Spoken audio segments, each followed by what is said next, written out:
Eh oui, bonjour à vous Renaud. On démarre cette revue de presse avec l'hommage à la nation hier à M. Charles Kofi Dibi. Bonjour Marceau, bonjour à tous ceux qui nous suivent. Bonjour. L'ex-président du Conseil économique, social et environnemental, CESEC, a reçu les honneurs de la nation au siège de l'institution hier en présence du chef de l'État. Décédé le 7 décembre 2019, l'ancien ministre de l'économie et des finances, qui sera inhumé ce samedi 14 mars 2020, a été élevé à titre posthume au rang de grand officier de l'ordre national. Et puis on l'a dit à l'entame de ce rendez-vous, l'information tant redoutée est tombée hier. Premier cas de coronavirus chez nous en Côte d'Ivoire.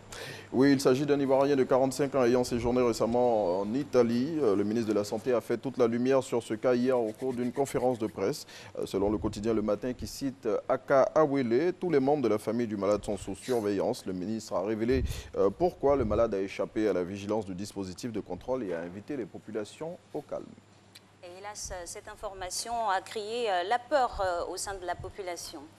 Oui, et pour les rassurer, le ministre de la Santé était sur le plateau du journal télévisé de 20 h de RTI 1 hier. Dr Aka Awele, à cette occasion, a invité les populations au respect des mesures préventives déjà en vigueur. Retrouvez toutes les consignes à respecter pour éviter la maladie dans l'intelligent d'Abidjan de ce jour. Puis hélas, Abidjan n'a pas le monopole de la peur. Le phénomène est mondial. L'Organisation mondiale de la santé parle à présent de pandémie. Tout à fait, c'est la panique générale selon l'Inter. La planète est inquiète et de nombreux pays se barricadent face à l'épidémie qui se propage, il faut le dire, à un rythme vertigineux, touchant chaque jour de nouveaux États. Ainsi, dans plusieurs pays du monde, des mesures drastiques sont prises pour freiner l'avancée du virus que l'Organisation mondiale de la santé considère désormais comme une pandémie. Un mot de politique maintenant avec le RHDP qui va tenir un conseil politique aujourd'hui même. Après son renoncement à un autre mandat présidentiel, Ouattara laisse les consignes à ses cadres aujourd'hui, selon le quotidien L'Expression. Au cours de cette rencontre qui va réunir les membres de toutes les instances du Rassemblement des Oufouettistes pour la démocratie et la paix, le président de la République va expliquer les raisons de sa décision de se retirer de la présidentielle de 2020.